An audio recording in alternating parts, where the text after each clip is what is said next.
Good evening, everyone. On behalf of the William H. Hannon Library, welcome to Faculty Pub Night, where we love to share some of the most interesting published research of our LMU faculty. My name is Rhonda Rosen, and I am the Programming and Exhibition Librarian, along with my colleagues in the Outreach and Communications Department. We are delighted to see all of you here tonight. Oops. So I'm sorry.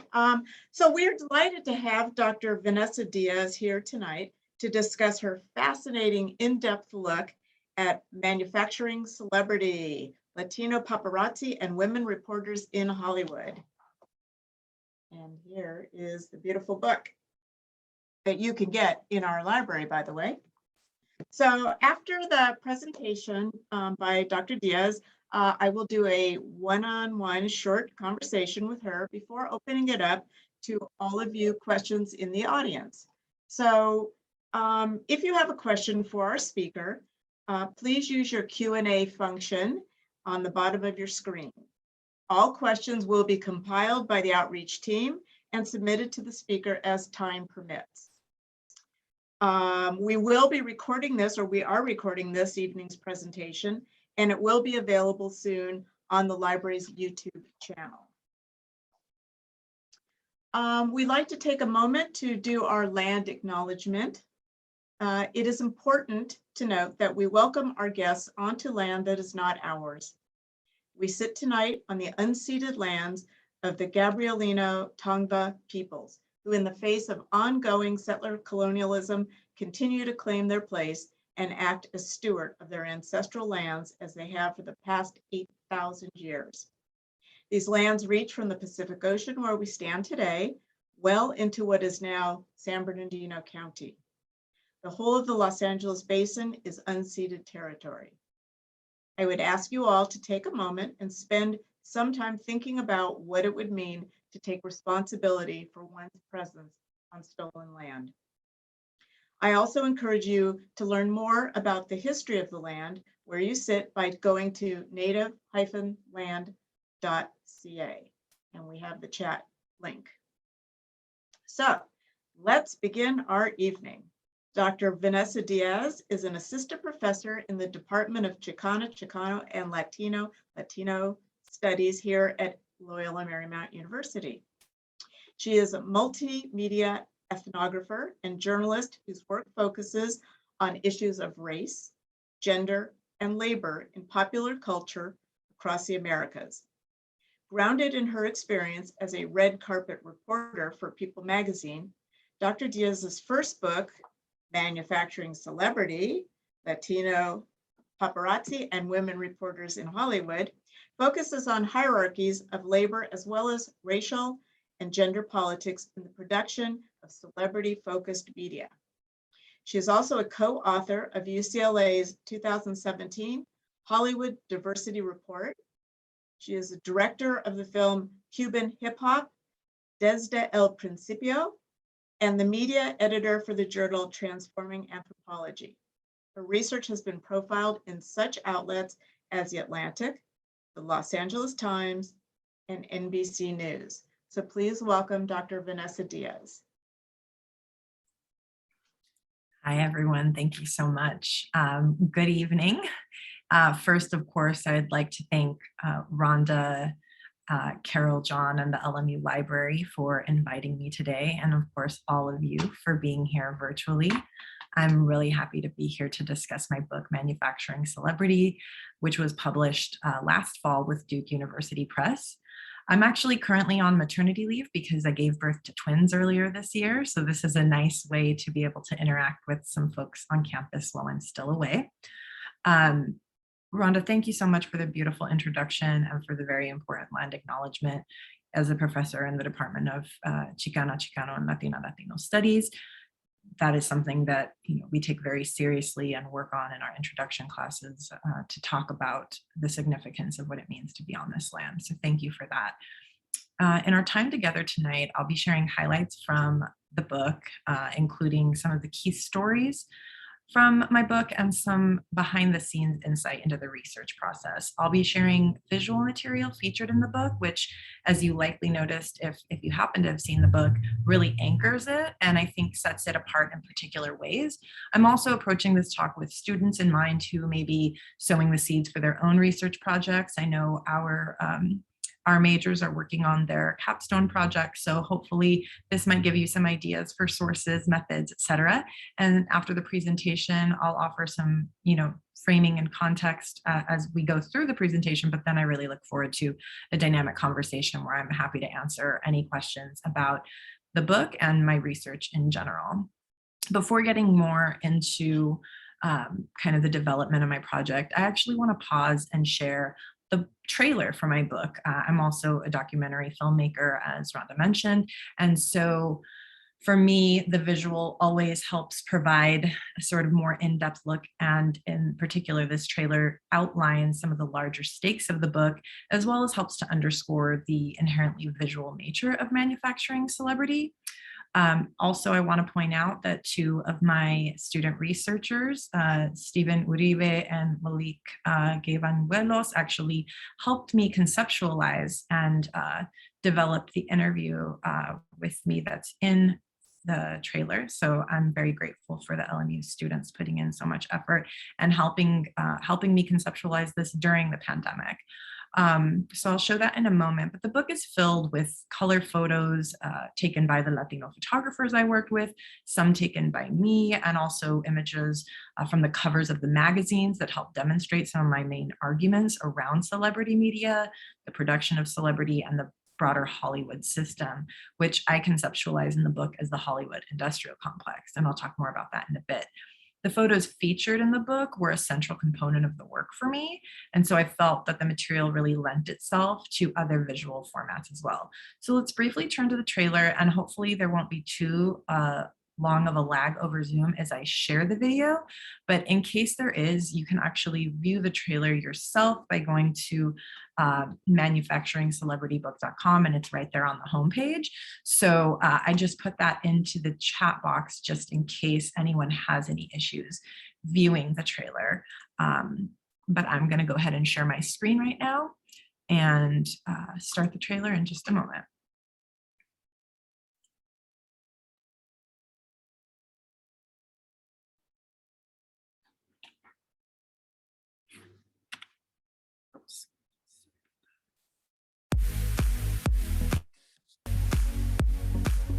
We all feel we know a lot about Hollywood and a lot about entertainment because we know who celebrities are, but do we really know how it works?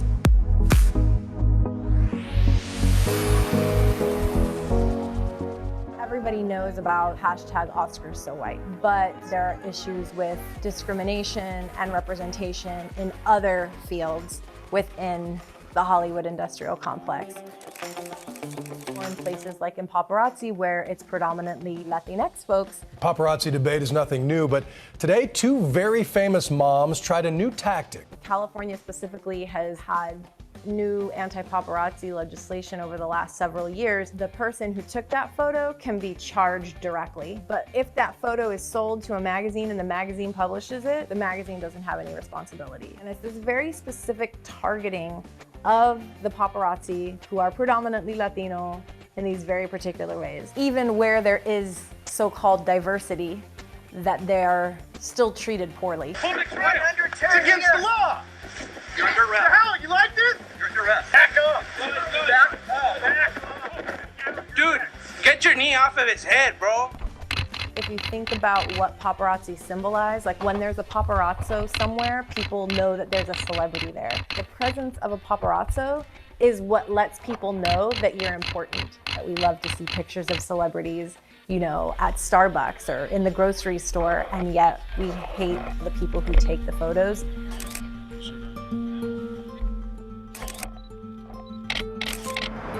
There was a paparazzi run over here? So what can you tell us?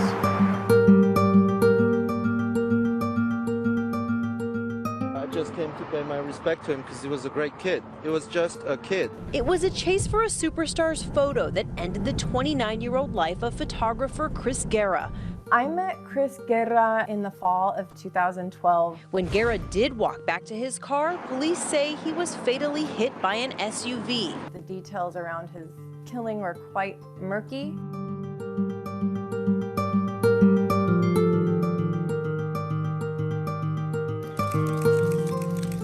Now to the Me Too movement growing this morning in the wake of the Harvey Weinstein scandal. Women who work as celebrity reporters face a lot of particular challenges.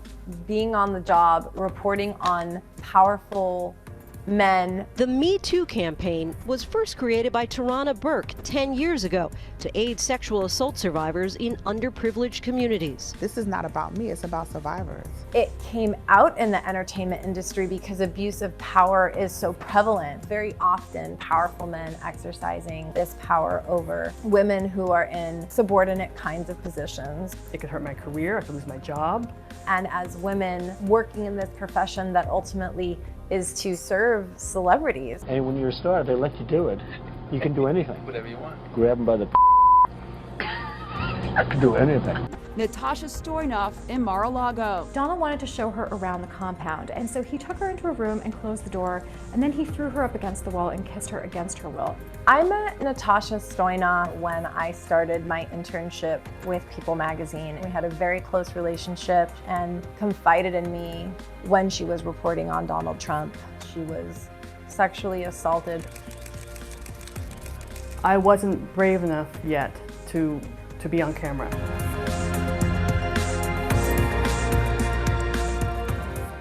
The women reporters and the Latino paparazzi who I worked with and who I write about in the book, they reflect really deeply on the fact that they know they're promoting impossible beauty ideals, and they know that they're promoting this really sort of white dominant culture. I want to recognize the particular kinds of agency that these different media producers have and acknowledge how important their role is. The reason why manufacture works is because there's a certain way in which this is an existing machine. It's not necessarily what they would want. They understand their role in this larger cultural structure.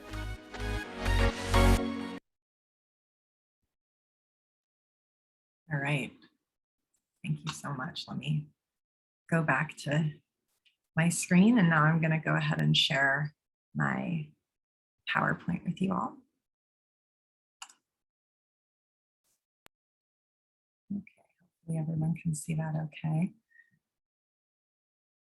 All right, so I'm just going to start talking a little bit more in depth about the book project now, and I really hope the trailer sort of helped to encapsulate some of those main points that I want to drive home, and really the personalization of this story. I mean, this is why people do ethnography, is because it allows us to really be able to see how the personal connection, how the way in which ethnographers can carry out their research is about telling stories that need to be told in ways that work with and respect the people whose stories we're telling. And so I'll talk a little bit more about that, but I worked, very closely with Chris's family and of course directly with Natasha in telling these really sensitive and difficult stories. So manufacturing celebrity looks at the power dynamics of the reporting and paparazzi work that fuel contemporary Hollywood and American celebrity culture. It draws on ethnographic fieldwork, archival work, dozens of interviews with photographers, journalists, publicists, magazine editors, and celebrities, and my experience reporting for People magazine. I examine the racialized and gendered labor involved in manufacturing and selling relatable celebrity persona, specifically focusing on women celebrity reporters and the Latino photographers who are known more colloquially as paparazzi, who create the content for celebrity weekly magazines and their websites. Celebrity reporters are predominantly women, and while various women of color are represented in the book, the majority of the reporters are white women. I think that's important too. A lot of times when we're talking about race and studying race, we don't examine whiteness or intersectional realities as they pretend to pertain to whiteness. And so I think that intersectional and comparative approach is really important. These women who I write about and work with for my research are expected to leverage their sexuality to generate coverage, which makes them vulnerable to sexual exploitation and assault, just as you saw in the trailer. And meanwhile, the predominantly male Latino paparazzi can face life-threatening situations and endure vilification that echoes anti-immigrant rhetoric. So the project overall really considers how ethno-racial, gender, and class realities intersect and interact with shifts in the neoliberal global political economy, facilitating the creation of unlikely laborers like Latino paparazzi. So whereas mass culture as realized within the entertainment industry is often conceptualized as a whitewashed space, my work reconsiders the racialized labor politics involved in the production of celebrity. And pointing out the precarity of these laborers, these celebrity media producers, I highlight the profound inequities of a system that provides consumers with 24/7 coverage of their favorite stars. So my interest in this topic really started to take shape when I started my internship at the New York Bureau of People magazine. Sorry, I need to skip ahead. And I started that internship in 2004 when I was actually still an undergrad. So it's never too early to start thinking about your longer term research trajectories. I immediately started to take note of the gender and racial inequalities I saw on the red carpet, in the offices, and namely the profound whiteness in most spaces, the disproportionate numbers of women reporters, and the strategic exclusion of the predominantly Latino photographers from elite and surveilled spaces like the red carpet. And then it was when I moved back to LA and continued doing celebrity reporting here that I really started to notice even more complex dynamics and started to notice the shift of the demographics of paparazzi to mostly Latinos. Because when I first started, it wasn't the transition sort of hadn't completed itself, even if it was noticeable.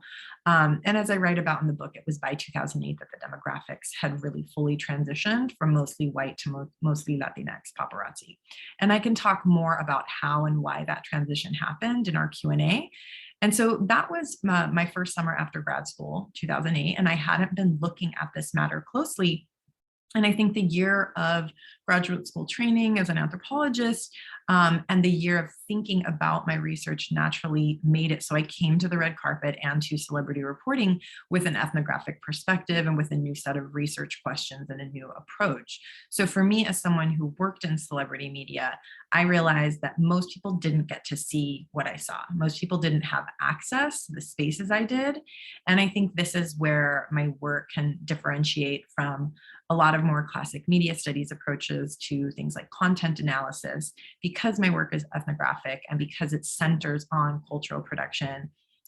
In the case of the Latino paparazzi, the way these Latino cultural production practices, which are central to the production of celebrity culture, is policed and criminalized, and yet their labor is simultaneously made invisible so that most people do not know who is actually creating celebrity imagery, but they know the sort of work and profession, and the laborers themselves are hated, right? And I'll talk a little bit more about this, but I'm happy to address like the sort of the stereotype around the paparazzi. I mean, people talk about them, in the book, I quote Jay-Z lyrics and Kanye West lyrics who are talking about how much they hate paparazzi. So this sort of like hatred of paparazzi is ingrained in entertainment, despite the need for these workers. So in terms of conceptualizing the project as interdisciplinary ethnography situated within ethnic studies and the anthropology of media, I think ethnographers often want to study things that require access that they just can't get. And there are older and more contemporary studies of Hollywood where the question of access is always centered. And I had access, right? That was really meant a lot to me. And I thought, this is really important. Inequalities in Hollywood are not just Oscar so also white and Me Too, but all of the other inequalities and issues around race and gender and class that pervade this whole system that are central to the Hollywood and celebrity systems are there, and I can offer a particular insight. And, this can be easy to ignore because we don't see the back workings of this in the magazines or on screen. Everything Hollywood presents is a fabrication. It's a show, it's a performance, even reality television. It's supposed to be reality, but what is the real deal of this celebrity making? There is just so much performance and sort of hiding of the actual production practices within Hollywood. And so that's what I'm interested in. And ultimately, I decided to pursue research on this in hopes of writing the book that we are discussing today. So the book opens with the two stories highlighted in the trailer. The first is about Chris Guerra, who is a mixed race Latino and African-American photographer who was killed on the job. He was hit by 2 cars and killed while following the orders of a California Highway Patrol officer when Chris was trying to photograph Justin Bieber. The details around his killing are very unclear. And even though we do not know if the police actually pushed him into traffic, they claim he ran into traffic. But again, the details all provided by law enforcement are murky. But the way I articulate and understand his killing is that he was policed to death. And the circumstances that led to his killing had very much to do with the kind of public derision of paparazzi and the way they've become racialized and criminalized, which I address in the book and which I'll address a bit more in the talk. And even in the wake of Chris's death, he was treated as a problem, as disposable, instead of as the central part of the celebrity system and celebrity media production that paparazzi in fact are. And you could see some of this in the trailer, the comments from people, the tweets from Miley Cyrus just critiquing him. It was very dismissive of his person and also of his labor and service to celebrities and entertainment. So in addition to Chris's killing, I also focus on the experience of Natasha Stoynoff, one of the reporters who I worked with at People magazine, who was sexually assaulted by Donald Trump while she was reporting on him for the magazine. And she told me about the assault in a recorded interview first in 2011. While I had seen the way women reporters were pushed into different situations, Natasha telling me her story was a real clear confirmation about the level of exploitation women reporters were facing on the job. Obviously, Chris and Natasha's positionalities are extremely different, and both the paparazzi and reporters are aware of this. Natasha is keenly aware of the fact that what happened to Chris never would have happened to her, and what happened to Natasha never would have happened to Chris. So it's their unique positions and their identities and the way those are exploited in the process of manufacturing celebrity that I really wanted to highlight and help us understand. What was it about Chris's and Natasha's racial, educational, class background and the kind of labor they did that put them in these positions of precarity and vulnerability that were very different experiences, but both terrible nonetheless. And there are lots and lots of layers that I think I work through in the book regarding this intersectional precarity of these laborers. And we're in a moment in this country where I think we are collectively interrogating structural hierarchies and inequalities, but we don't always think about the way that these same foundational and structural inequalities that we see in places like government and law enforcement also impact Hollywood deeply. It's a major institution of the US and it's subject to the same kinds of power dynamics. And that's just not the picture we get when we look at glossy magazines like People and Us Weekly. And so I want to help give people the fuller picture. The goal isn't to make people hate the magazines or hate Hollywood necessarily. The goal is that you read my book and you never look at these magazines or Hollywood the same again. So hopefully this conversation will help this process of shifting perspectives on Hollywood and celebrity culture. So I went back and forth with the book as to whether or not I should do a book just about the paparazzi, because I think this examination of Latino labor and cultural production and the criminalization and policing of this cultural production is particularly unique and important. But I think the comparison is productive and really gives a more well-rounded view of the celebrity system along intersectional lines. I also want to talk a little bit about the look of the book. If you have it, especially in hard copy form, I should have had a copy out here with me, but I don't. But you can experience how the glossiness of the pages, the color photos throughout are evocative of the magazines that I'm analyzing in them. So it's color photos throughout the entire book. They're all done in like a glossy matte finish. It really does feel, it's, the reason that people tend to like magazines still is the bright color and the textures. And so the book it models itself after that, but the contents are obviously very different. And so it gives this contrast of what it means to still have that look, but to have the content be very different, and also to be honoring the ways in which a lot of that labor is ignored in the publications themselves. So for example, pictures taken by paparazzi, I talk about this a lot in the book, they don't have their names in them. So all of those Latinx folks and their names are generally not captioned. It's basically credited to an agency and not them as individuals typically. And so, in my book, there's a call coming through. In my book, it's actually, giving credit to the paparazzi for those images and showing images of the paparazzi doing their work. So, so a lot of the images are the paparazzi on the job, and that's, very different, I guess, from the content, but the pictures are still there. The pictures are color glossy photos of the paparazzi's work, but also of them doing their job. So the book is supposed to feel different and look different on multiple levels. It's supposed to feel accessible. And I also think it's important for me to talk about the audience, right? People like Chris's mother, Vicky, who I write about in various parts of the book, his family, they are also my audience. Galo, a Salvadoran refugee photographer and one of my key research collaborators, he is my audience.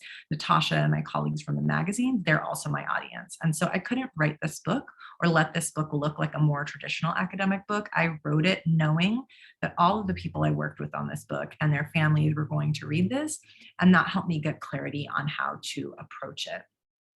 So the book has 3 sections: Papanae Easy, Reporting on the Stars, and Crafting the Media and the Sociocultural Consequences. So the first part, Papanae Easy, is broken into 3 chapters that are focused on the paparazzi.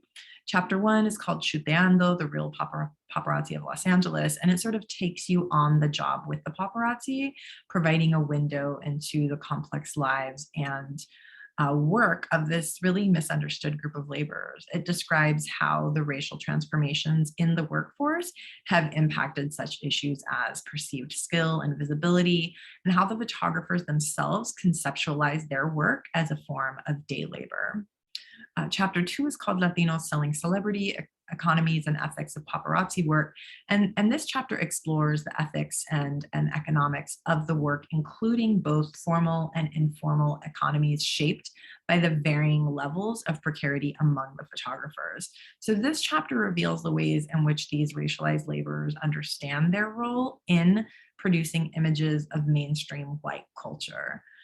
Chapter 3, To Live and Die in LA, Life, Death, and Labor in the Hollywood Industrial Complex, really centers on Chris Guerra and his story and the institutional circumstances that led to his tragic death on the job, including the broader structural violence that paparazzi face, the simultaneous disparagement and strategic use of paparazzi by celebrities, and the proliferation of anti-paparazzi legislation in California. Part 2 is called Reporting on the Stars, and it explores the work of the celebrity reporters. Chapter 4, Red Carpet Rituals, Positionality and Power in a Surveilled Space, examines the red carpet as a space of media ritual that is more nuanced than popular imagery would suggest. It investigates how the red carpet shapes reporters' coverage of celebrities, and as a result, consumers' relationships to the stars. The chapter concludes by considering the perspectives of photographers who document the red carpet process, producing a type of celebrity photography that is totally distinct from paparazzi images. And then chapter 5, Where Reporting Happens, precarious spaces and the exploitation of women reporters, explores the other spaces in which celebrity reporting takes place, including nightclubs, public spaces, one-on-one interviews, and things of that nature. And I illuminate the acute levels of precarity faced by reporters in these spaces as they face pressure to push legal boundaries and are leveraged for their sexualities in ways that can be exploitative and sometimes traumatic, such as Natasha's experience with Trump. This chapter also underscores the ways in which the intersectional identities of the reporters further complicates this precarity. So there are a lot of different sections in there, including a section called Reporting While Black, where I look at Black women, reporters' experiences, and really thinking about the intersectional realities of these laborers and how it shapes the work. Finally, part 3, crafting the media and the sociocultural consequences, provides a deeper analysis of specific tactics used by the celebrity weekly magazines to foster emotional investment in celebrities. So chapter 6, body teams, baby bumps, beauty standards, focuses on the magazine's body teams who report specifically on celebrities' bodies. The obsessive media evaluation of celebrity diets and pregnancies affects not only the consumers, but also the women reporters who produce this content. And so it's looking comprehensively at these tactics, but also really looking at the ways that they impact the people who are producing this media. So it's very much a two-way kind of examination. Chapter 7, Brad and Angelina, and now Brangelina, the cultural economy of white heterosexual love, examines the specific tactic of celebrity couple name combining, so like Brangelina, which is used by the magazines to promote feelings of intimacy with celebrities among fans. The name Brangelina is used as a case study in the very deliberate marketing of white heterosexual love. So I consider other LGBTQ plus couples and couples of color who were not given these highly marketed names by mainstream outlets. And then the conclusion is called Reconsidering News and Gossip in the Trump Era. And so this chapter really examines the shifting boundaries of news and gossip and where the work of celebrity reporters and photographers sort of fits into the contemporary media landscape. Overall, I see my theoretical contributions as centering on institutional politics.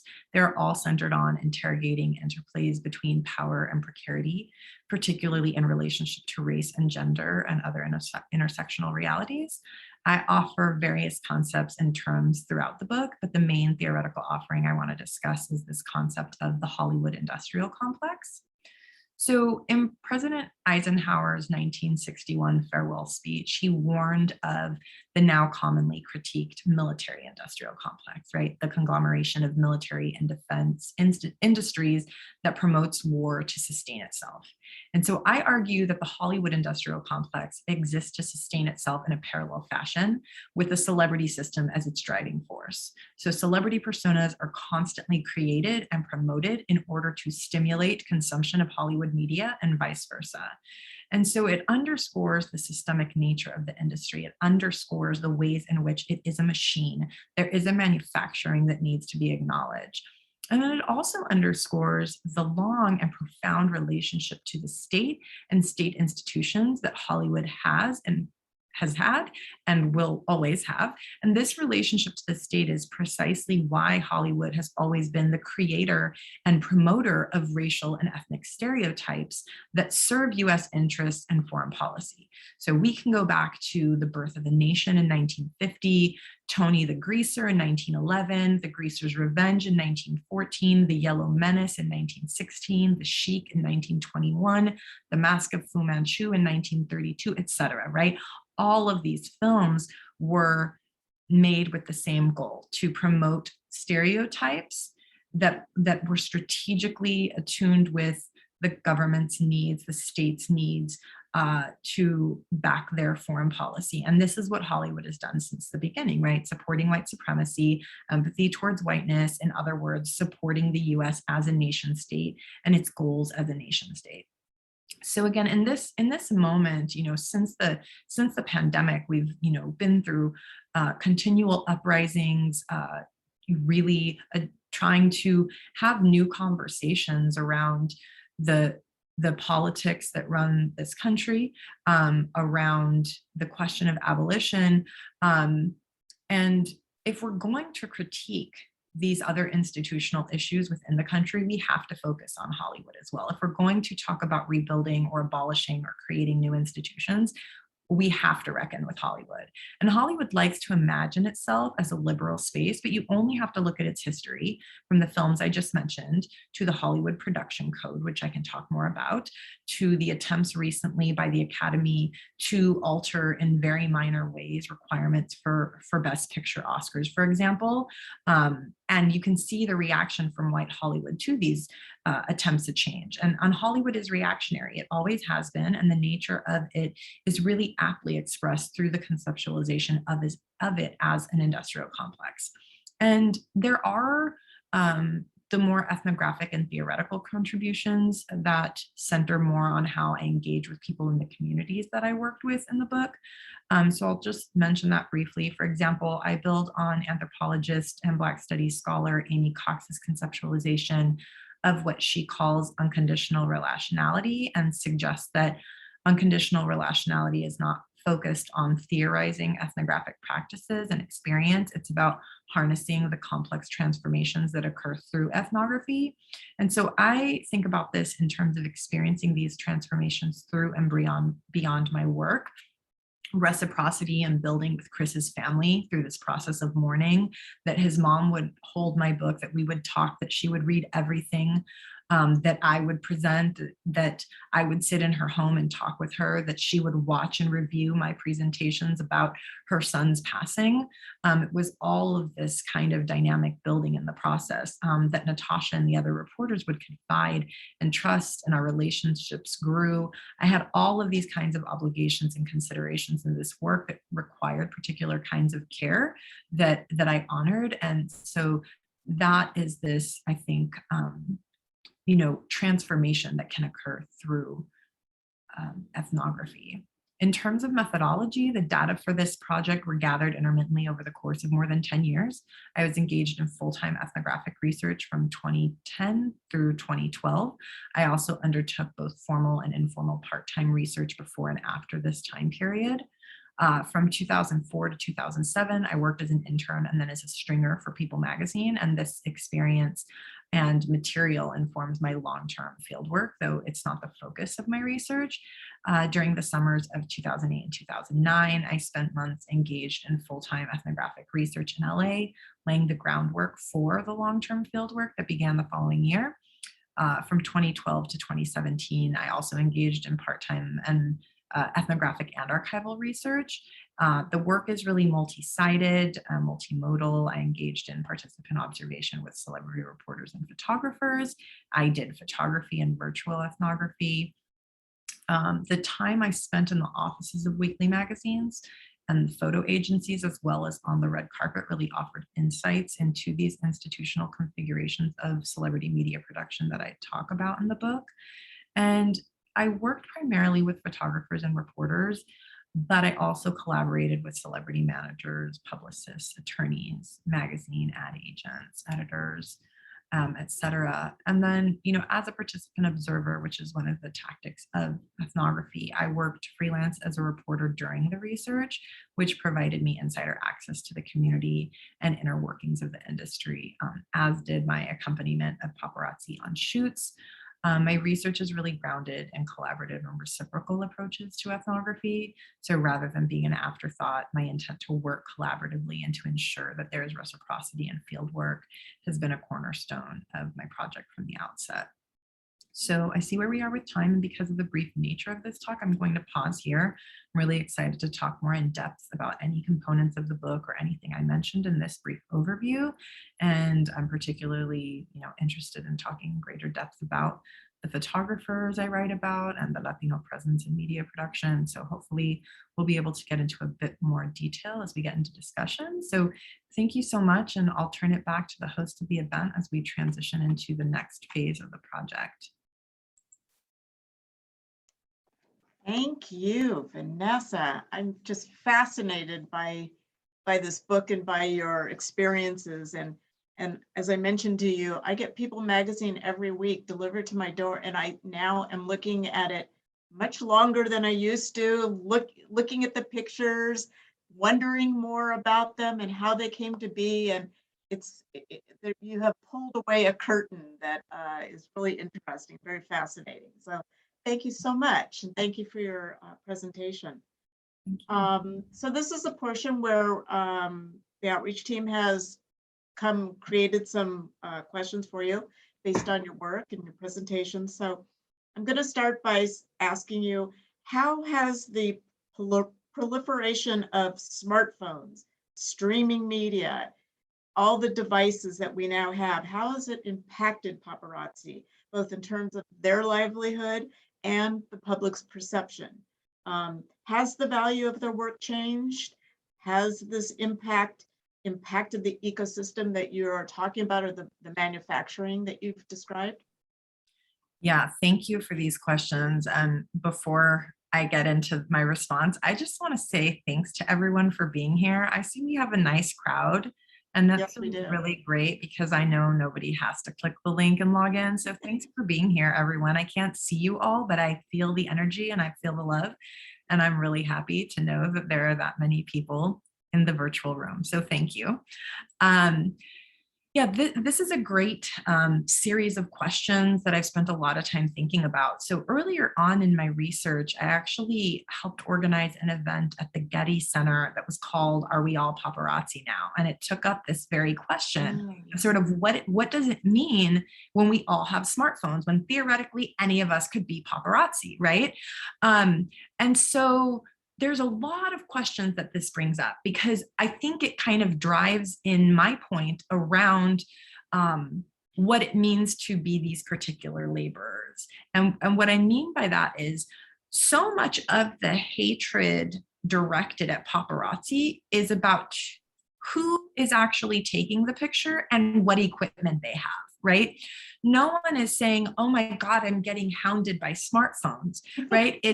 It's men of color, predominantly men of color with large cameras. And these cameras, in the same way that when we hear things like, you know, think about someone like Trayvon Martin, who is a kid carrying Skittles and tea, and those things are conceptualized as weapons. Think about the numerous police killings of people who, well, we thought they had a weapon, right?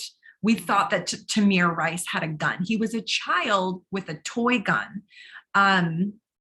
There have been, I'm actually blanking on one of the names right now, but I was very affected by, it was a young man, a young father in the Bay Area. Somebody will probably remember the name, and it's just not coming to me right now, because unfortunately there are too many names, of a young man who was holding a cell phone, and they didn't know if that was a weapon, right? So in that case, who was holding the smartphone was all that mattered. Because it was a Black man holding a cell phone, then that cell phone was a weapon. And so these cameras become weapons. And now there's a long history of theory for people who are into photography theory. Susan Sontag has a lot of amazing quotes about the gun as a weapon, right? We're shooting. The language around it is shooting. The language associated with paparazzi work is all around violence, right? It's they call giving it up when a celebrity works with it. It's this sexual violence. They call it a gangbang when there's a lot of paparazzi on one person, right? So there's sexual violence, there's just physical violence associated with the work. And so it's an interesting question, right? Because I think that on the one hand, you know, there isn't a talk about people feeling so invaded by smartphones. On the other hand, it really is about who is holding the objects in these moments. And I think that what we've seen with violence, and it's not new, it's just that we have more dash cams, more recordings, more things that show us this. It's all about the context, meaning who and where and when. And so unfortunately, that's what it means, right? Is that perhaps some people are not seen as a threat holding cell phones and taking pictures, perhaps they are. I think there's another part of it, which is the professional reality of the work, right? So paparazzi are skilled photographers, and there is such a stereotype around unskilled Latinx labor, right? It's people who don't have skills. And so this labor is often conceptualized as unskilled, migrant labor that's unskilled. And the reality is that whether they are self-taught or they are trained by another photographer, there are skills required to take these images. I have a long history of photo and video training, and I cannot operate the cameras that these photographers use. I cannot take those pictures. The first time I went with my camera, which is a good, it's a good, DSLR camera. I took it, and Galo, one of the main people I worked with, took my camera, changed all my settings, and he was teaching me. So I think that, the level of skill that's required to do this job is undervalued because, again, who is taking the image? Mm-hmm. So there's a lot to think about and talk about there in terms of the changing value of the work. And then I'll pause there because I could just go on forever about this one set of questions.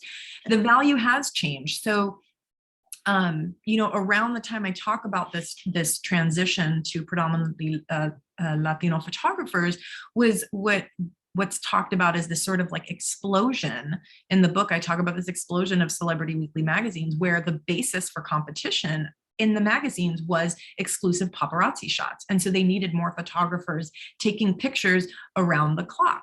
And so there were huge bidding wars.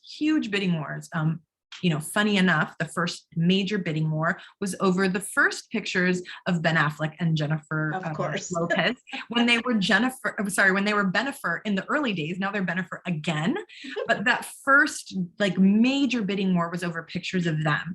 And then after the financial crisis of 2008, the budgets just kind of completely changed. So since 2008, it's been a sort of downward spiral of the value of their images. They're still needed. And every now and then there are really big sales for exclusive shots. But it is not like it was in those, the early aughts. I mean, that's what people call the 2000s, right? I say 2000s, but the early aughts, that was really what was kind of driving the exorbitant costs of the images. Thank you. So it occurred to me as you were talking, it seems to me that people who take cell phone pictures are really considered being helpful or heroes these days, whereas people with cameras are seen as more negative. Yeah, I think, again, it depends on who and where and when, always, right? Yeah. But sure, there is something to, the ability for someone to film something and not have it be seen. Interestingly enough, I talk about that in the book, that's actually the goal of the paparazzi, right? So a lot of the most valuable images ever taken by the paparazzi are shots that are taken while they're hiding. Or I have a picture, now I'm like kind of seeing if I might want to go back to my... Or can I show it from... Show what? From the book?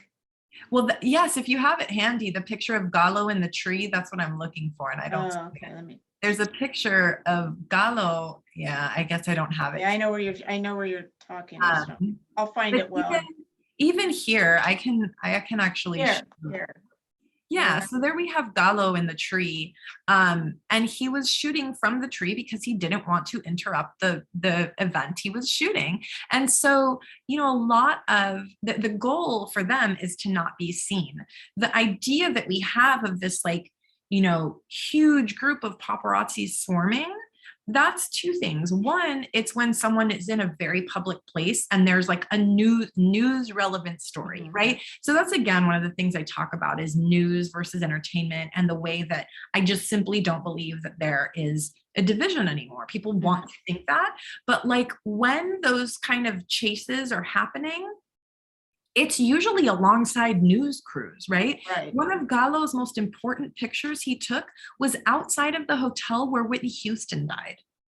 And that image was used by every major news organization, right? It was a huge, important story that a paparazzi got because he was there, right? And was shooting in the same way a news photographer would have. I mean, even like, for example, I'll show this so that you can kind of grasp. If you look at the red carpet photo on the left, you see the huge group of red carpet photographers behind them. Who are those photographers? Well, they are mostly white or white appearing men in tuxedos, as opposed to a group of, in a non-regimented space, predominantly men of color with similar equipment, not dressed in tuxedos. Yeah, interesting. The picture next to it was taken by Gallo on a long lens from far away of Gwen Stefani and her son. He did not bother them. They did not know he was there. That is their goal, right? So the idea that paparazzi want to be confrontational and intrusional, it's actually way more common in red carpet photography to have these sort of hordes.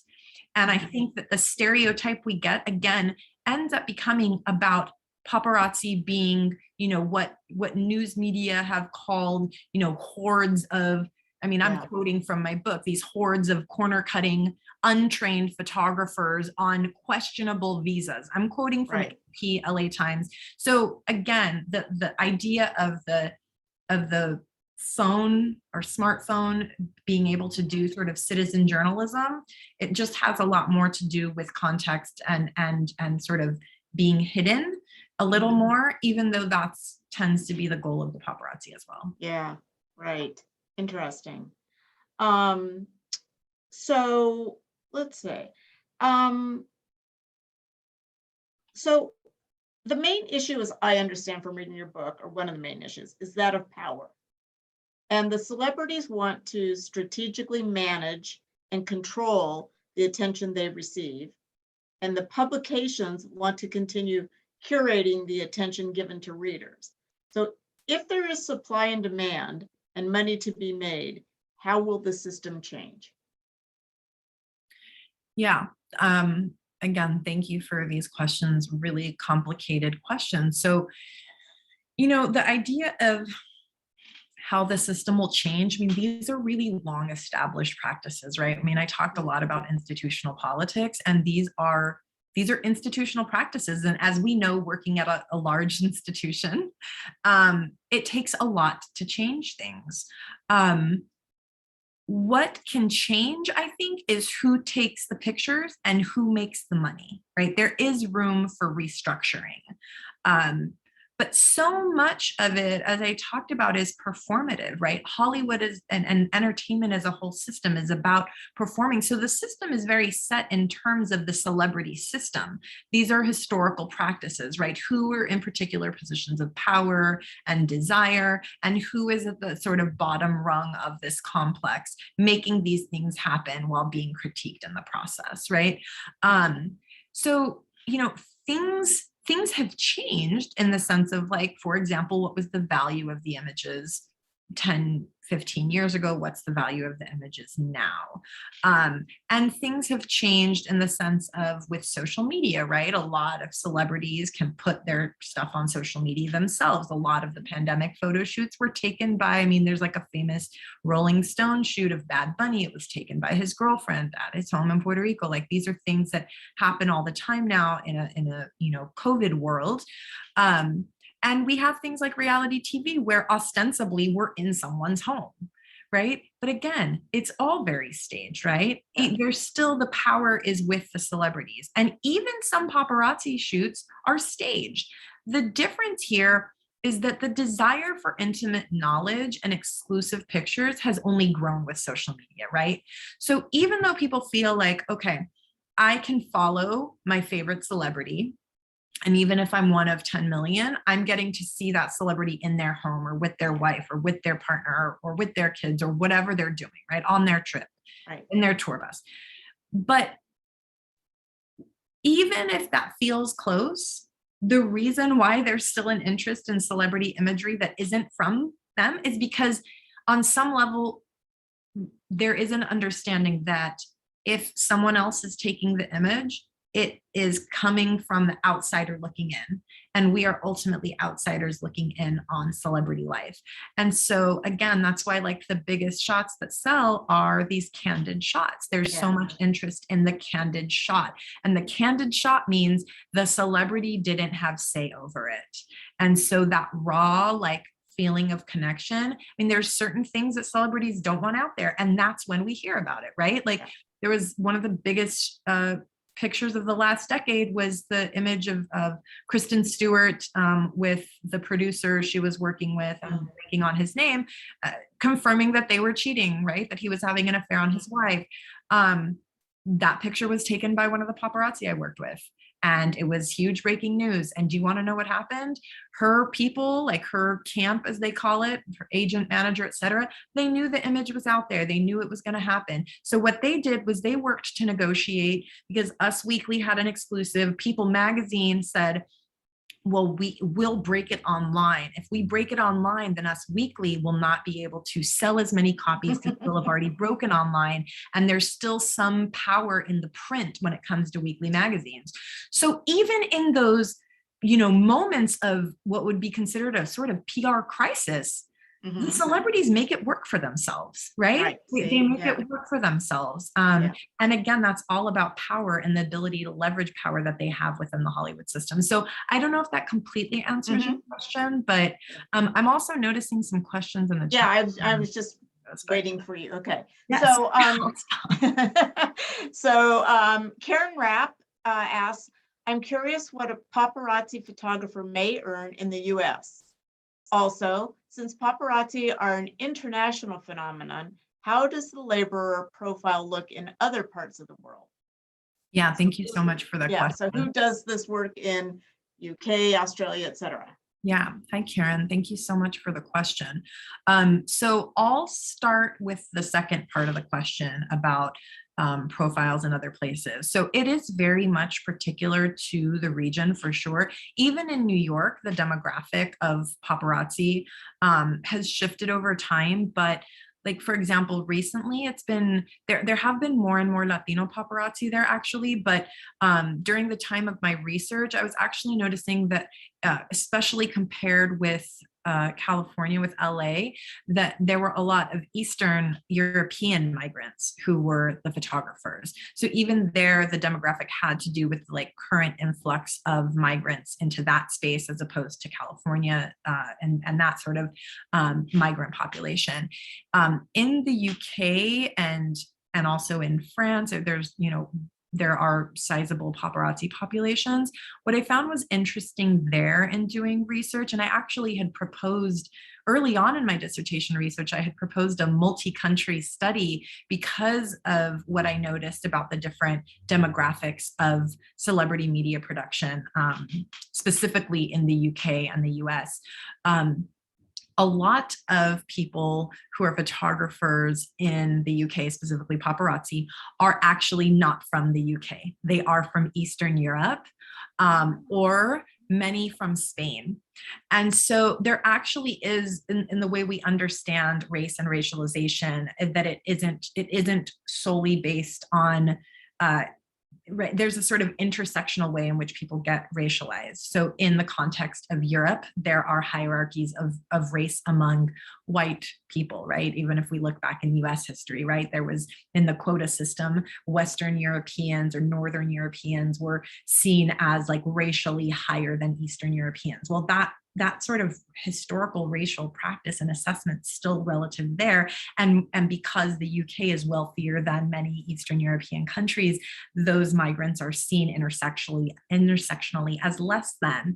So it's migrants, different migrants, right? It's different than someone migrating from Latin America or the Caribbean or Central America to the US, but it's still a sort of migrant class intersectional kind of issue. So the way that they were talked about in a lot of the things that I read and people who I talked to there was in sort of similarly racialized classist ways. So I think there is, definitely potential for future work looking at the specific demographics of paparazzi in different countries that have a regular need for paparazzi.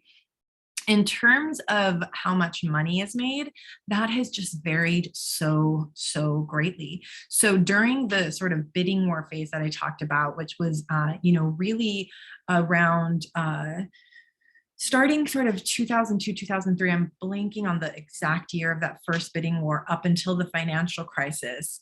That was this huge time of expansion where, a lot of the sort of solid regular paparazzi here, including many of the people I worked with, they were making six or close to a six-figure salary, seriously. So if you think about what it meant for predominantly young men of color, many with no college education, to be making $60, $70, $80, $90,000, $100,000. They were buying homes, they were buying cars, they were supporting their families. They were assisting in other people because a lot of the expansion of the demographic of paparazzi had to do with the fact that they were then telling friends and family and their networks in home countries, hey, we are making money. I can help train you. I can get you a job. I mean, there were people who I interviewed for my project who migrated here from Brazil, from Mexico, from El Salvador to become paparazzi because they had friends or family who helped them get set up here. So during that time, it was this really, really major moment, but it gradually tapered off really down because of so many things like mergers. For example, now a lot of the places that would have even paid a couple hundred for an image, now they just have a subscription with an agency. So a paparazzi sells their images to an agency, maybe for some small flat fee, and then they might get paid like a small amount anytime someone actually publishes those pictures, but it's a lot more subscription based now. So they're not getting as many sort of big cuts or even regular cuts from their pictures. So a lot of the people I worked with, and I'm trying to work on this documentary that has been halted due to COVID, but a lot of the people I worked with who had really healthy salaries, they lost their homes, they lost their cars, they lost everything. And now they're piecing together between doing, Uber and delivery services and then doing the paparazzi work on the side. But I think what people kind of take for granted is that, in LA, the entertainment industry in many ways is everything. And so getting access to the entertainment industry, this is this way that this demographic has carved, a pathway for themselves. And so much of the way things have evolved over the last couple of years have had to do with COVID. But there is still a need for the images and there is still the potential for big payout. And there have been big sales of paparazzi images since COVID hit. So hopefully that answers, it's a complex question. Thank you. So Dennis Marciuska asks, how do you feel your own experiences and research have been influenced by your identity and positioning as a woman of color? Do you feel your own identity shares intersectionality with your research, especially when using methods such as participant observation? Hi, Dennis. Thank you so much. Dennis is another one of my former research assistants and a wonderful student. Thanks for being here. I absolutely think that my own experiences influenced the research. I mean, first of all, I never would have come to the project if I hadn't worked as an entertainment reporter. I think that that is absolutely the case. It was an organic process. I didn't even plan to do research on this. It's kind of, as I talked about in my presentation, that I started feeling like this is really important and I have this access and I can tell this story that isn't being told. And I think from a particularly unique perspective, I think it made it so that, if we're going to talk about, for example, when I was in the New York Bureau of People magazine, at the time, I was the only Latina. And there was maybe, when I first started, they hired a couple of other people after I was there. But when I first started, I think there was only one other, person who did not identify as white in the office. And it's like, if I'm the diversity they have, that's not cool, right? I'm it, that's it. And what would happen was I would get sent to cover all of anything that had anything to do with a Latina or Latino celebrity or an African-American celebrity, I was the person they sent because I was all they had. And so even they use that, right? They know that they need somebody who has like some knowledge and of who they're talking to. And so it impacted the work I did for the magazines. It influenced my decision to do this research. And I think particularly with the paparazzi, I did a lot of the research in Spanish with them. A lot of my interviews were in Spanish. And that research wouldn't have happened if I didn't have my life experience and my skill set. And I think that there's a lot of really important research about language and trust, right?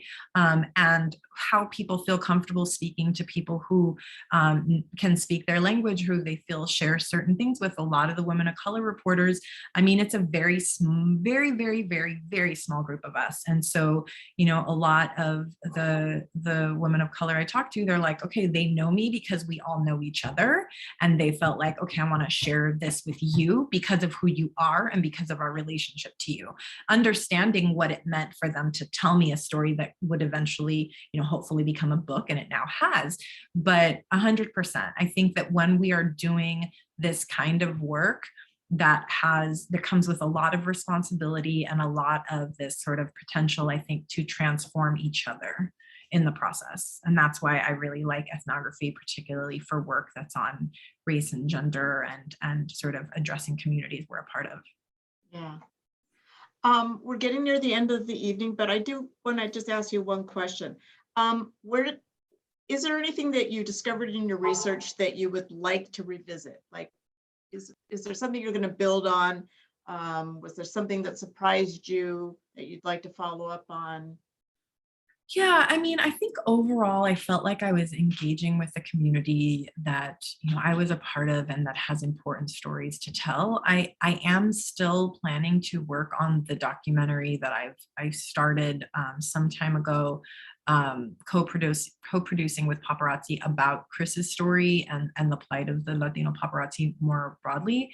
I think the last few years have really made clear the levels of inequality at play in every institutional setting, and I want my work to do everything it can to bring attention to those inequalities in places we don't normally see. So for example, there's things that I found out about during my research. There was a young white woman who died in Hollywood on the job a few years ago, right around the time that Chris died. She, was hit by a train while she was on set shooting a film. She was recognized at the Oscars. There were candlelight vigils held for her in Hollywood. There was nothing for Chris, right? Instead, he was ridiculed by the community. He literally died serving. Why is that? Sometimes I think people think like my work, like as a project, looking at a community of Latino paparazzi is too narrow or too specific. But it's not, right? It's a case study that is relevant in every way to our broader institutional and racist power structures. And so I'm bringing attention to it in a realm where it simply hasn't been attended to much. So I'm looking to illuminate these kinds of case studies and help bring some more dignity and recognition to these undercredited laborers. But I think for me, part of that is saying, there's a lot of people who say, well, but paparazzi were always hated. What about Ron Galella, who's, was the first paparazzo? He has a famous feud with Jacqueline Onassis, all of these things. And it's like, okay, yes, paparazzi have a history of having feuds with celebrities and of being hated. But let me show you how the current demographic is treated. Let me show you how they're treated compared to their counterparts who are in similar positions hierarchically in production systems and are treated completely differently. And so for me, that's where I think, it's really about sharing these stories that can help us understand the way that institutional politics run every realm of our lives, so that they can begin to be addressed in these different realms. Great. Yeah, and it is so important, and it really is behind that invisible curtain. So it's great that you are shining a light on it. So thank you so much. Thank you. I think we're going to wrap it up tonight. So I really want to thank you so very much for bringing our attention to this research and for helping us to honor Chris also. And I feel your pain, and it is important. So thank you so very much. And again, the book is called Manufacturing Celebrity. And here it is. So again, it's very pretty, and we do have it in our library for you all to read. And so thank you again. And the full title is Manufacturing Celebrity, Latino Paparazzi, and Women Reporters in Hollywood. It's also available in ebook format here in the library also. So we also would like to thank Dean Christine Brancolini, who always supports our library programming and allows us to shine the light on our faculty who do such wonderful research. And we hope that you will join us next month on January 18th at 5:30 when Tatiana Kuzmenko and Demian Willett will share their research article, Plant-Derived Drug Discovery in an Introductory Biology Laboratory Course. Quite a difference from tonight's wonderful presentation. So thank you, Dr. Vanessa Díaz. This has just been really, really interesting. And thank you for letting me read your book. Yes, thank you so much for having me, and thanks to everyone for being here tonight. I really appreciate it. It's been great to share with everyone. And now you can go back to your twins. Yes. Thank you. Thanks, Vanessa.